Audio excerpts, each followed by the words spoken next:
Welcome, everybody, to another episode of Men and Sex. I'm your host, Mr. Wood. This podcast is all about normalizing some of the most taboo conversations. Here, we make space to discuss the things that societies tell us we shouldn't talk about. And my passion is to normalize this in your life so that you can have discussions with other men or with your partner or maybe even with yourself.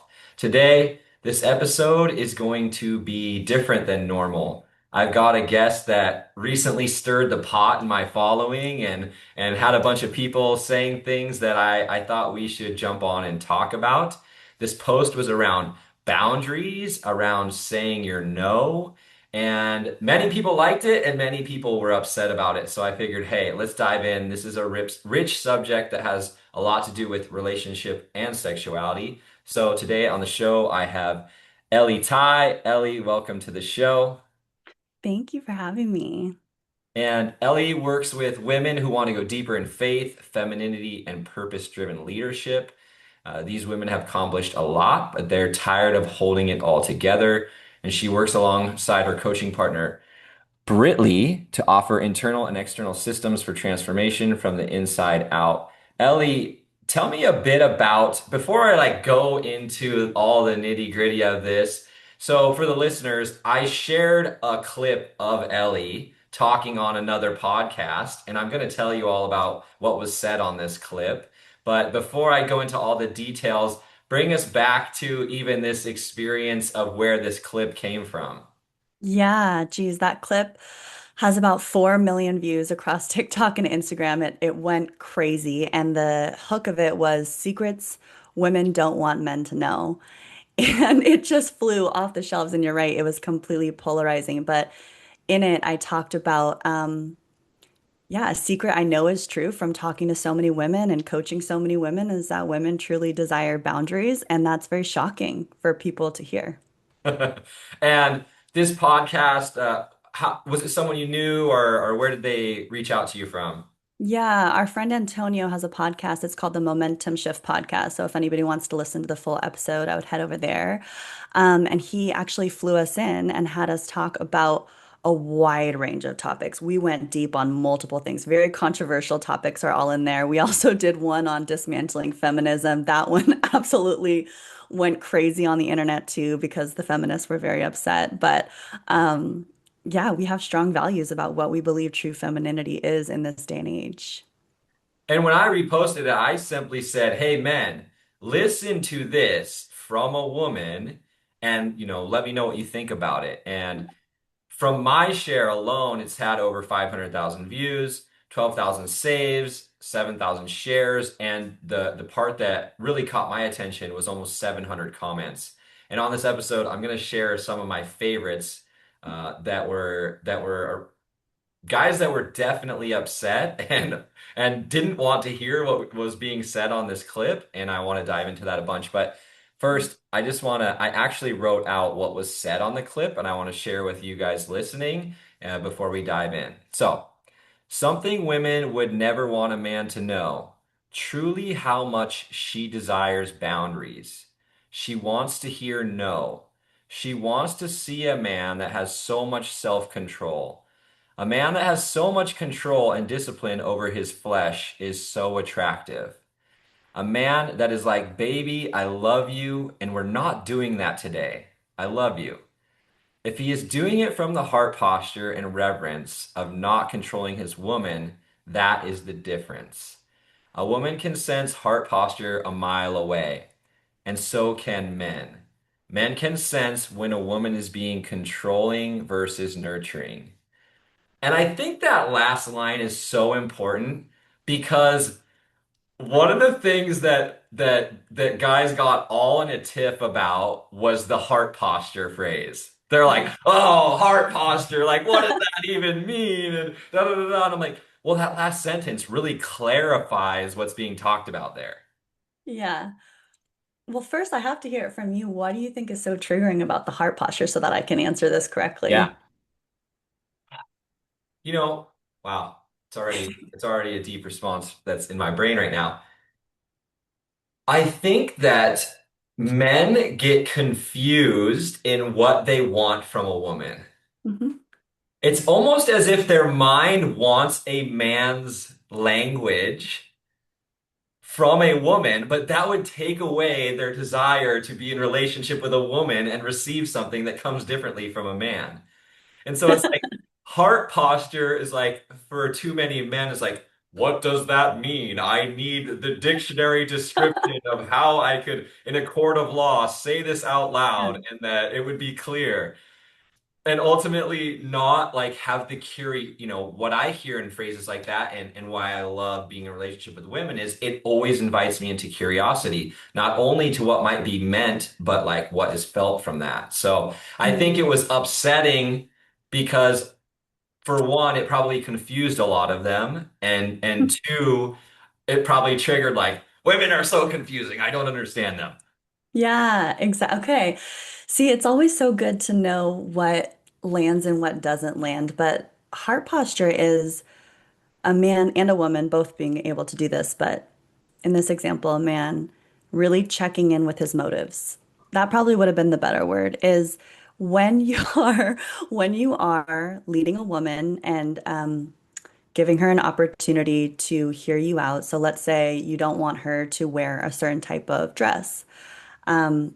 If you checked in with your motives internally and really went deep, Mm, what is your motive for that? Is your motive because you don't want other men to look at her and you believe that she's just doing this for attention, it's disrespectful to you?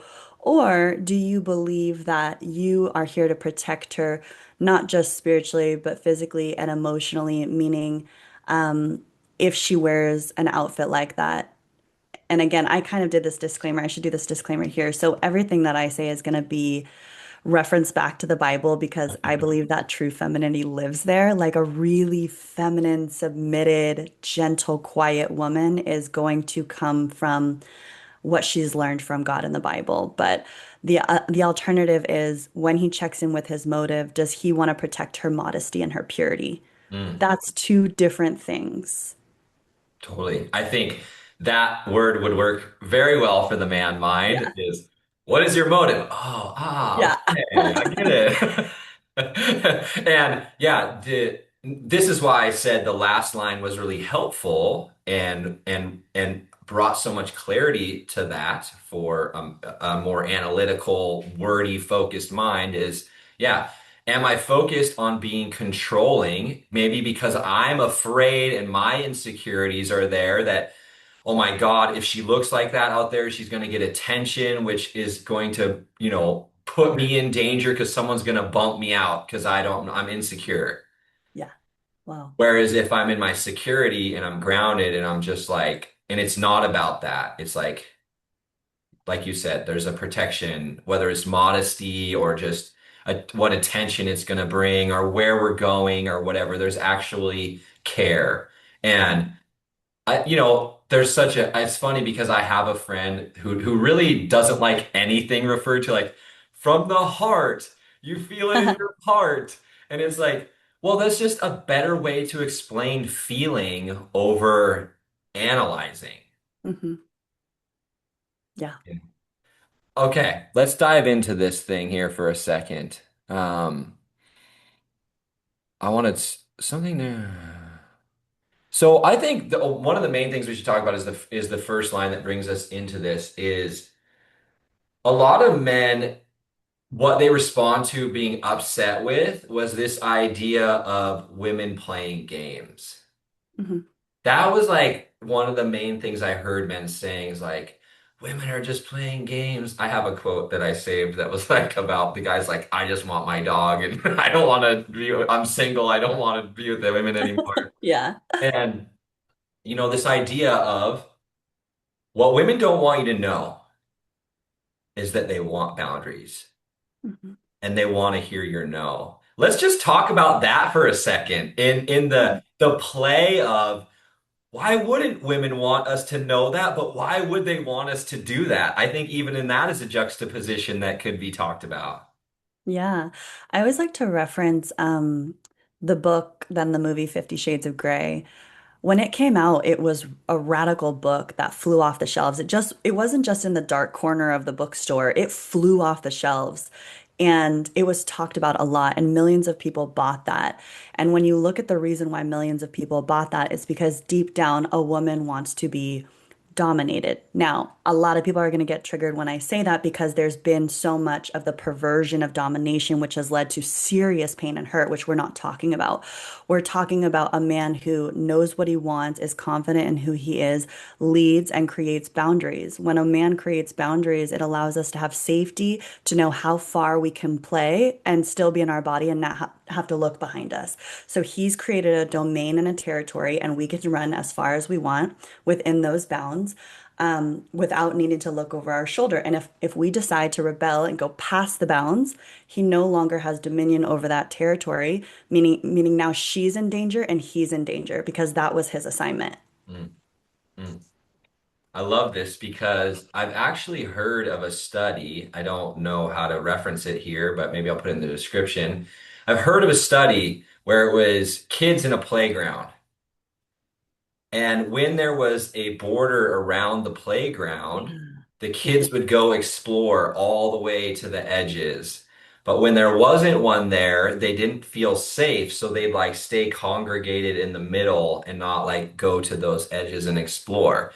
And I Mhm. feel like that's a representation of the beauty of what you're talking about and the frame that we're talking about in the relationship, a masculine frame and the feminine partner being able to explore in there is that in having that framework, it gives more structure and stability to the exploration within that framework.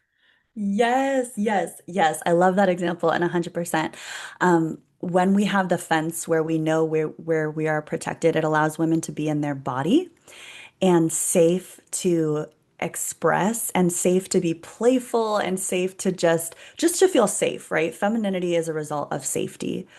And once that fence is gone, we all of a sudden are very alert. We have to be in our head. We have to be looking around. So with the right man, with the right bounds, a woman knows that she's actually being safely protected and not controlled. I've in my own path and working with men for as long as I have, I realize that there's something that we can't understand. I think there's a lot of things that we can't understand about each other's experience as individuals, but even more largely as men experiencing women and women experiencing men. And I don't think that one of the things we can comprehend is this aspect of how important safety is for women compared to us. This can be talked about, this is talked about radically in the ways that it's talked about is our privilege. But this is one of the things that I don't think men have enough understanding of a woman's experience of how important safety is that in that lack of understanding, I think it provides or it becomes a problem for a lot more men stepping into the desire to hold a frame in that way. And I think this is back to that conversation, a part of men getting confused that these are games. Mm, It's like hmm. there's this confusion around these things being games because there's a lack of understanding of what the other person's experience is. I'm curious Yeah. if anything comes up for you around that. Yeah. A couple things. I heard this example once, and they said if a man went into a bank and withdrew $1 million in cash and had to walk into a busy street, but he had no bag, he had to carry the cash in his actual arms. That's what it's like to be a woman. And not for every Whoa. woman, right? But they want what you've got. And what we've got is Oh, yeah, wow. you're Yeah. exposed, right? And so that's how it feels when a woman walks down the street. At any point, we're not physically strong in that way. And a lot of us don't have self-defense classes under our belt. And so at any point, we could just get like picked up and snatched out. So we have to learn how to have this protective armor. And so sometimes that comes off looking like we're stronger than we are. Mm, And that doesn't translate well when we actually get into a dating experience where we want a man to be more of the masculine protector. We don't know. They just haven't taught women That's why we have our program. They haven't taught women to you can lay the armor down and you're going to be safe, or you can choose when to pick up the armor and put it down. The other thing I'll say is we have been taught from a young age, especially all the way down to like Cosmopolitan magazine. It was always like how to get your man to blow your man's mind in 10 ways. And that's like what I had when I was growing up. It's so hard because so much of what they're sharing, even on social media, is about how to get a man to, and the root of that is control. So we are being societally programmed to play games. Now, Mhm. we don't know what we don't know. A lot of it is very subconscious. It took me many, many years to break through and start getting really aware about what society was teaching us as women and how much of it was false. I didn't even leave the boss babe culture until probably 3 or 4 years ago. That's how deeply indoctrinated it was in me that I needed to be powerful. And I didn't need to, like, I need no man. Miss Independent. Like, that was me. And I was so unhappy in that place. But the other thing I'll say is, I think it also comes down to rather than blaming society, rather than Yeah. blaming and saying like, I tried with the last woman, I'm done trying, rather than giving up, it really comes down to radical vulnerability and communication saying, hey, I'm really interested. I noticed when this happened, it felt a little confusing, and I just want to make sure, was that your intention? I'm curious to know more. Because if we were able to have those level of vulnerable conversations, we would be able to break the games. And if she was mature enough, she would be able to say, yeah, you know what? I feel like I was kind of sending mixed signals because I was scared. That's what a mature woman would say. And we just need more opportunities for women to learn feminine communication, emotional maturity, Mm. um, spiritual discipline, and how to be in their body. So there's just nowhere to teach that for women. Mm. Yeah, I think, yeah, even just the being in their body piece and is huge. One of the things that has been percolating for me in this discussion too is I feel a lot of men, once again, are coming from the performance side of things, thinking when they hear stuff like this, oh, a woman wants boundaries, she wants to hear your no. That instantly goes to, I'm not good enough, I'm not doing it right, all of these things. It Oh, hits the wow. insecurity. Yeah. And one of the things that was bubbling in my head for me is to pass this message to men and continue to pass it that this is for us. Mhm. This is for us. This calling me towards holding this frame is just strengthening me and making me more grounded, more present, more clear and decisive, more trusting in the decisions that I make. Like, because this has been my journey. I definitely went from more on the Mr. Nice Guy side of things, 50-50, split the bill, you know, where do you Yeah. want to go? I don't care Yeah. what color you wear, like all the things. And on my path, as I strengthen my frame and all of these things that we're talking about, boundaries, saying no, I'm like, I'm reaping the rewards of this in all other areas of my life because I'm learning how to meet intensity, not get taken over, be present, and learn and grow through all of these things. So as I learn to hold more of a boundary for my partner and show up in that way, I show up that way for work. I show up that way for physical fitness. I show up that way for men's work and my accountability there. And that Mhm. really stood out for me in this conversation. And a lot of things that I heard men being upset about is, men, it's not about you doing it for her. It's about you doing it for you, and it works better for the dynamic, and she will like it more. She will show up for it, she will enjoy it, she will be nourished by it, but it's for you. Right. I always just get so fascinated, even you saying that, because if there's anything I would want men to know, it's that the narrative of I'm not doing enough, I'm not doing a good job is so foreign to a woman. Hmm. So when we share our desires and our requests, we're sharing very selfishly. We're thinking about ourselves. But when it comes across to a man, he hears, I'm not doing a good job. And if my man didn't say that one time in an argument, like when I made bid for connection and opportunity, he had said something like, I'm noticing a thought that I want to, I'm noticing a thought that this means I'm not doing a good job here and I just want to voice that. And that blew my mind. I wish more men could share that with their women because it gave me this incredible opportunity that felt so good to be like, whoa, you're doing an amazing job. Like, it's mind blowing to hear that because you're just like, wait, let me just make sure you know you are 10 out of 10 doing an excellent job. I'm just sharing this with you because I wanted to express myself because I wanted to feel known by you. And Mm, that's the difference between men and women. Like, God made us so different on purpose so that we could mm, go outside of our selfishness to understand how another brain with totally different hormones operates. Like, it's mind blowing to us if only we knew and had that translator. But most people aren't translating, they're just coming into agreement of the thought. And the problem is that when a woman expresses herself because she wants to feel seen, she's not actually being like, depending on her level of maturity, she's not actually being like, wow, he sucks at what he does. Again, the baseline is maturity. That's a whole other yeah. topic. Yeah. But for the most part, a woman is just like, she goes into her little girl and she's like, I'm emotional. I want to be seen today. I want attention. And so she'll tell him something and he'll take it as, I'm not doing a good job. But the truth is that it's not that he's not doing a good job. It's that the intrusive thought came in around shame, and the shame is actually blocking him from hearing what she's truly trying to say. And Mm, that makes him rescind when she only wants to connect. And that's where division happens. mm, mm. Ooh, I love that. Yeah. That's a pull away for him when she's actually wanting a closer. Hmm.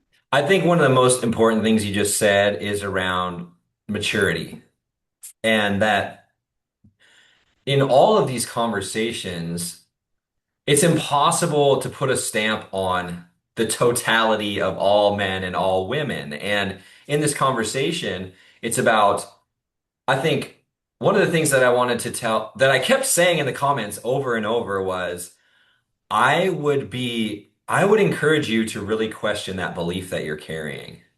That's what I kept saying when I was like, I would really encourage you to question that belief that you're carrying, because if I'm sitting there thinking, oh, all women can't control their emotions, they're like children, they shouldn't be blah blah blah. It's like, what do I think that I'm going to discover out in the world? Because I literally believe that's all that Right. there is. Yeah.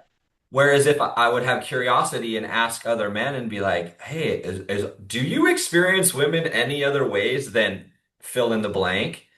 Then I might live outside of that world. And that was one of the things that I saw in the comments on this post was, wow, there are a lot of people trapped in limited realities based upon the culmination of their circumstances, most likely in the belief systems that they took on from them. Mhm. And now they're just going to live in that, and those are going to be the women that they bump into, and they're going to keep experiencing that. Whereas this post was like calling men into experiencing things a little bit different by being curious about how they're showing up, and maybe even how what kind of women that is bringing into their lives. Hmm. I'm curious, as we're talking about the maturity of women. Do you feel that also when we talk about the masculine frame and boundaries and saying no, that has a huge connection to the maturity of a man, wouldn't you say? Yeah, I'm actually glad that you brought that up because the type of woman who loves boundaries, she loves it to come from a man who equally respects his own boundaries, meaning he's not pivoting on his word. He's not setting up agreements and then breaking them. He's not cheating. He's not lying. Like he's so secure in his own boundaries that she can trust that when he sets a boundary, it's a real boundary. But for a lot of women, if they don't respect the man that they're with, he'll set a boundary and in subconsciously she's like, "You don't even honor your own boundaries. Why would I honor your boundaries? Why should I trust your boundaries when I'm watching you compromise day in and day out?" Now, she's not going to have the language to say that. She's going to be like, "You're just controlling, you're insecure, blah, blah, blah, blah," right? And we just don't have the language. But it does matter the type of person that the boundary is coming from. And then I will also say that so many of those men have been hurt by one, Yeah. maybe 10 women that really disrespected them. Yeah. Partially because women are taught that men are strong. And so they take it as an opportunity that they can slice in the sword every single time. And then men are also taught that they should just take it. But that's actually disrespect, and disrespect weakens Mm, their strength as a man. mm. And yeah, so it's the unforgiveness of those type of women, but just encouraging men to know that there's so many great women out there, and that if you continue doing that forgiveness work and the healing work, you're going to become so solid in yourself that when a woman disrespects, it's so easy to walk away. Not in toxic abandonment, because that's a part of my testimony. Please don't toxically abandon your relationship because I said that. It's just your standard for who you choose is going to be so high that everybody else is not even going to come on your radar. Like the more that you mature, the more that really good quality, high value people are going to start to come into your world. And the low quality, disrespectful, immature people, they're not even going to make it on your radar. It's the wildest thing. It really is. It really is. And it's one of those things that I've heard taught by so many teachers in so many different ways, the way that reality changes. But as you're stating, as I work on those things in myself, I'm blown away by the difference of people that I attract. Mhm. Perfect example. Like I said, I was very much Mr. Nice Guy, sloppy, lack of accountability, lack of decisiveness, direction, discernment, all these things. And as soon as I started working on my frame and myself and my accountability and just really showing up in that way, women were coming into my life that just wanted to submit like so Yes. fast.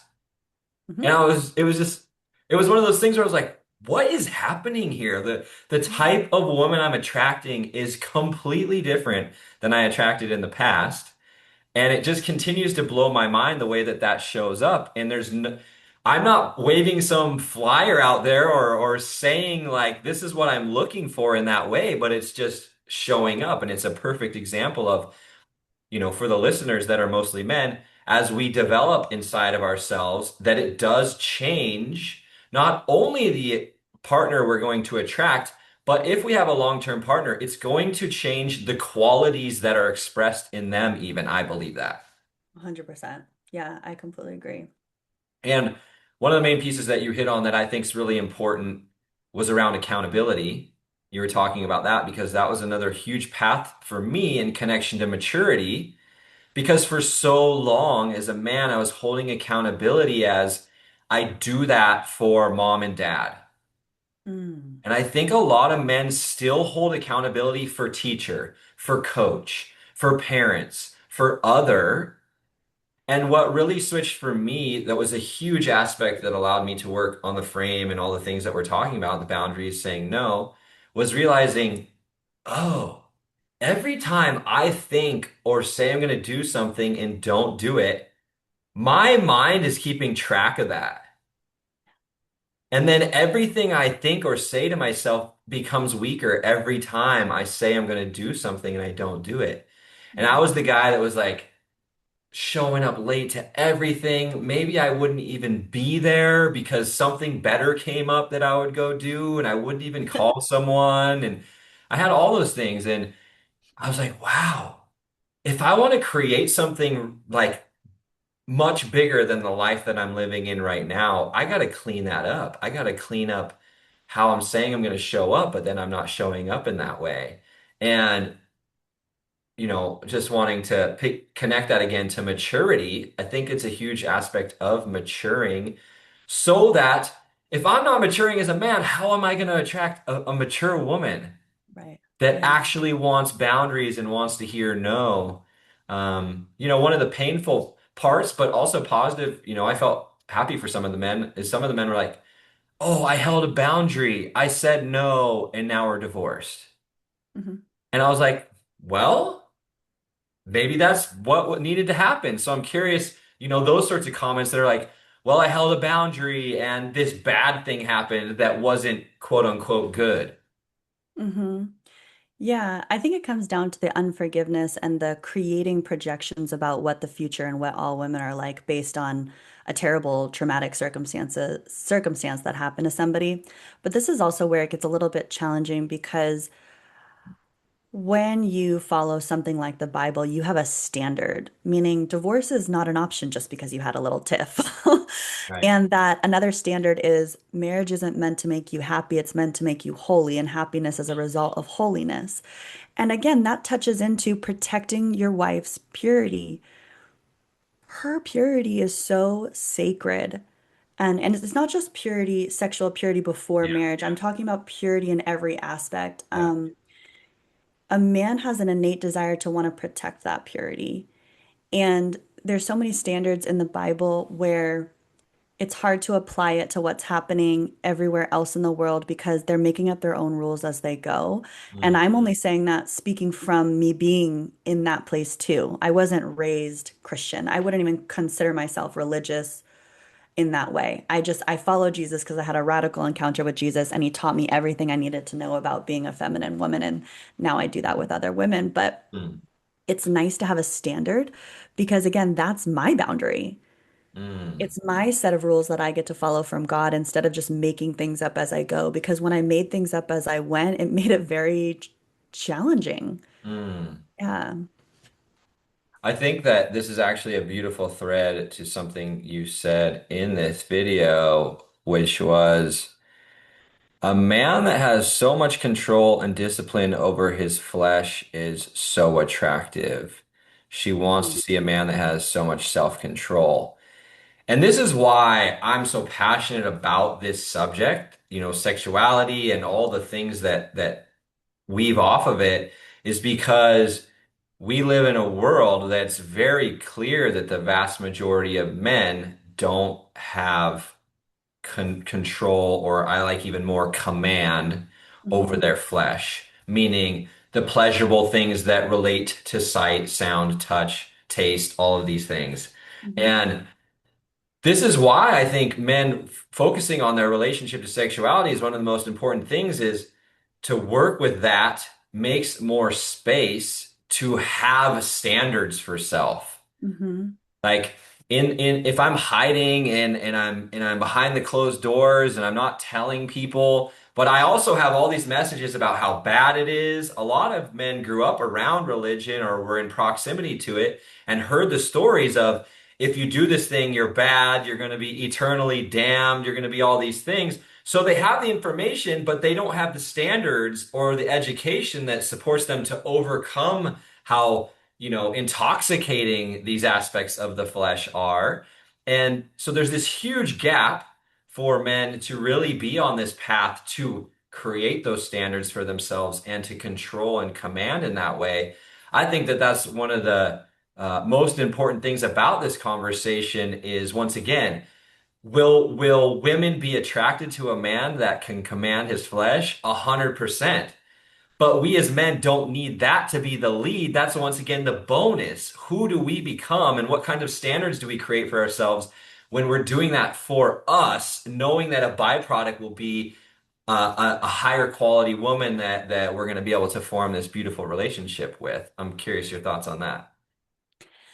Oh, yeah. Discipline is very attractive to a woman because it means that he doesn't get lost in his feelings in the moment, Mm, that he's working towards something bigger. And something that's very attractive about a masculine man is they have a purpose and a mission that's bigger than just the present moment. Women tend to live very much in the present moment. We're in our bodies, we're in our feelings, we're just thinking about right now.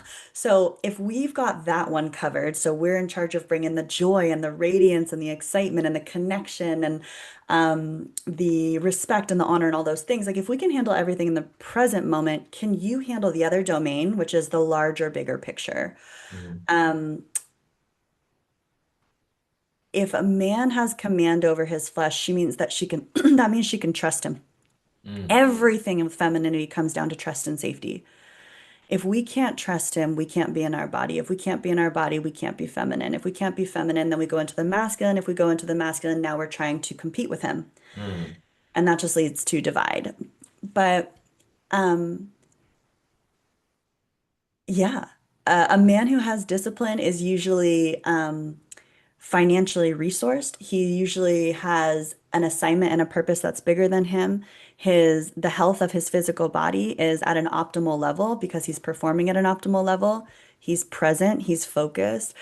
There's so many attributes of discipline that play into what women want in a man and also what women fantasize about. Not that fantasy is right, but Yeah. that's the honest truth is men are fantasizing this way, women are still fantasizing this way. It's just not talked about as much. But that's where kind of that expectation of men is placed. But yeah, discipline is very, very attractive. And um, I can give another example too, actually.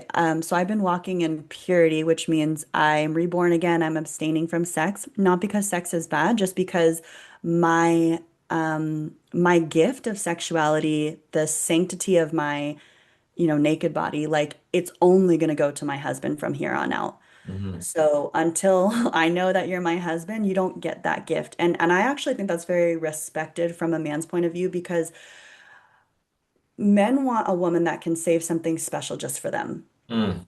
Wow. Now, God does share that in the Bible, but there's a reason God shares all these amazing things in the Bible. They just end up being like, oh, okay, God, I get it now. But if you just read the Bible, it's like, sex is bad, you're Yeah, punished. yeah. Like, that's just Yeah. not what we follow. Yeah. So I'm not saying that. And I'm not, but I have been blessed enough to be in a relationship where he's going to lead us. He's going to hold the standard, meaning if we, cuddle a little bit too much, he's going to stop it and he's going to hold that standard. I find that more attractive because in his mind, we both obviously don't want to care about standards in the moment, but Yeah. he's thinking about the bigger picture. If you can Yeah. actually wait, you Ooh. get the gift forever. Yeah. Um, so if I know he can hold a standard in something like the bedroom, I know he's going to hold a standard in every other area of his life. And I want all of those qualities in a man. Mm. Mm. Ooh. I love that. That's so potent. And back to discipline and I keep coming back to this in this conversation is for the listeners saying it once again that discipline can once again be perceived for the outside thing, for the outside relationship. But once again, this is about what we get to experience and create in this lifetime. If I can't command myself over the phone, or the snacks or spending the money on the drinks or whatever it is, like all of these things chip away at what I have the opportunity to actually desire to create and create it. They're Mhm. like these the little leaks, that are going everywhere that ends up leaking so much of the energy. Now I can't create the thing. And why we have so many guys that are still living in mom's basement and playing video games and feeling alone because they're not feeling confident in being able to find a standard of woman or to be able to provide any future with her. And this discipline, I have a man that's a dear friend of mine in Sacred Sons, another organization I work with. And he says, discipline is easy when you know what you're devoted to. Very good. And he's Yeah. like, I'm devoted to my family. I get up before them in the morning and do what I need to do to take care of myself because I'm devoted to them and I know what I want to have in our house and what I want my kids to have, what I want my wife to have, how I want to take care of them. And that's really stuck with me as I've struggled in some ways with discipline. And I'm just like, all right, what am I devoted to? What am I devoted to creating so that when these polls come up, it's not about, oh, I gotta grit my teeth and bear it. Sometimes I gotta learn that skill for sure, but to have the partnering skill of, does this support what I'm devoted to? Maybe I'm devoted to up leveling in my career and making more money. Maybe that's the thing that's the most important thing. Or maybe I need discipline around more physical strength or the food that I'm putting inside of me. It's like, this goes to Simon Sinek's, it starts with why. If I get really clear on that thing that I'm devoted to and have that be my map, then it's not so much that I'm beating myself towards that thing, which I think doesn't work for a lot of men and it just has them collapse even more. But it's like really getting clear on, in this episode, like getting clear on the type of relationship they want and why. Why would they want a mature woman that would actually want the man to have boundaries and say no and all these things? Yeah, I think all of this stuff is beautiful in regards to a man saying, "Why do I want this for myself?" Yeah. I realized I didn't pull any of these fun comments out, so I want to finish with some of these fun Yeah. comments in the that came from the post. So I'll start with this one. These are there was a lot of them. If you guys haven't checked it out and you're listening to this, go check out this that I posted. It's a while back, but it's so good. You'll see Ellie's face on the screen. Okay. A woman a woman is an adult, not a child. It's not an adult partner's job to set boundaries for her life. If she's not mature enough to make good decisions, she's not mature enough for a partnership. It's that simple. Hmm. Thoughts on that one? Um, I don't think it comes down to an adult-child complex. I think it comes down to men and women have different gifts. Yeah. I think men have the gift of vision and women have the gift of discernment, and that it's actually really beautiful to partner together, knowing we have different gifts that are complementary. But for a person like that, they have to then likely believe that they have all the answers and all the knowledge and they don't need anybody else's help. Then it would become like an adult-child experience.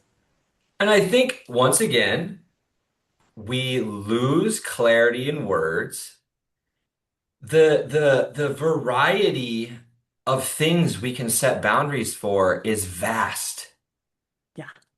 Setting a boundary isn't some drastic thing all the time of like, I said you couldn't do this thing and now you're doing it. You know, it can be so simple of what kind of boundary is being set or what kind of, and once again, in the way that you said it, it was so much about a man doing that for himself, saying, um, this isn't okay with me. I'm not open to this. And not like some huge blow up, but just clearly speaking it plainly. And I think that even in a term like setting boundaries, each person's brains fill with whatever information they have for that term. And sometimes that's not in connection to the way that the word's actually being used. Yeah. What you said actually made me think of one other thing, which is you're right, boundaries are not commands. A lot of times, a boundary, if you set a boundary and somebody honors it, it might be so healing that it ends up healing a childhood wound where that boundary was never honored. So boundaries can be stuff like that. It might not make sense, but it's something that when somebody was a child, they weren't honored in that way. And just by you honoring them, it almost heals them completely. And that's actually what romantic relationships do. They heal one another. Totally. That's why I love you said it's about whole, not happy. I love Yeah, that. yeah. Okay, here's another good one. I don't know when we're gonna have much to say about this, but I had to share it with the listeners. I'm staying with my dog. I'm having a better, more calm life. And Love that. when I read that one, I was you know, I feel like that's something that we are facing right now, which is people wanting to give up because there's too many options to kind of mm, not replace, but kind of give enough of something to feel a little bit satiated. Hmm. Whether it's scrolling or, an AI girlfriend or whatever, there's like all these things that are now coming in as a way that men can get a hit so they don't have to face the challenges that are required to relate with another person and do it in a way that creates a healthy relationship. Like that takes Hmm. skill. Yeah. Yeah. It takes skill. And really, comments like that usually point to a dominant mother who didn't respect her son. So he's learned that from childhood. It could be so much deeper, but in those moments, it all is unforgiveness. Somebody deeply hurt them. Like, because biologically, we're actually built to be in union, we're built to be in community or to be in relationship. Yeah. So the idea of only having a dog, like, I'm not here to, Yeah. you Yeah. know, really speak to people who are pretty set in what they want. Totally. Support you on that, but it's so much deeper than that. And for me as a man, speaking to another man is my desire is to challenge him because I believe he has a more fruitful life possible for him, Mm, facing what he needs to face, getting a community of men to support him in facing the challenges to be brave enough to step into creating that relationship, even though it's challenging. yeah. Here's a good one. This one sparked some deep thoughts for me was never take advice on dating from women. They act out of emotion in the moment and act out of subconscious behavior they are not even aware of. And when I heard that, there were a few comments from this one. I was like, men really are not aware of how driven by emotion they are. Mm. And this comment, I'm like, do you have any idea around what you're saying with the subconscious mind? Like, that's very Right. total human experience that you've got to put a lot of time and energy into knowing even the sliver of how much the subconscious mind is running each of us. So, Yeah. Um, I wouldn't even know how to answer that because the perception that that person lives in is yeah. a reality where women aren't able to communicate what they're feeling in the moment. But emotional maturity is something that's strengthened. It's like a muscle. It's not like some people are built with it, are born with it, and some people aren't. So when we have beliefs like that, that all women are never going to change and we're just, Hmm. weak in this area. That's not true. We're all actually trying to get better. And if you look at a lot of the self-help circles, Yeah. last I checked, it's like a 70 to 30% rate. So women are trying, and I think that's the most important part is, hey, we're trying. We're trying to be better. I also wish you would understand how challenging it is to have such an influx of hormones. Ooh. I don't think that certain men take Yeah. the time to compassionately sit down with what it's like to have so much hormones raging through you at any given point, on top of now emotional immaturity and on top of lack of self-control. Um, at baseline, we have a lot of hormones. And I think if a man experienced a dose of that in a day, I don't know if he necessarily would be able to, well, I'm sorry.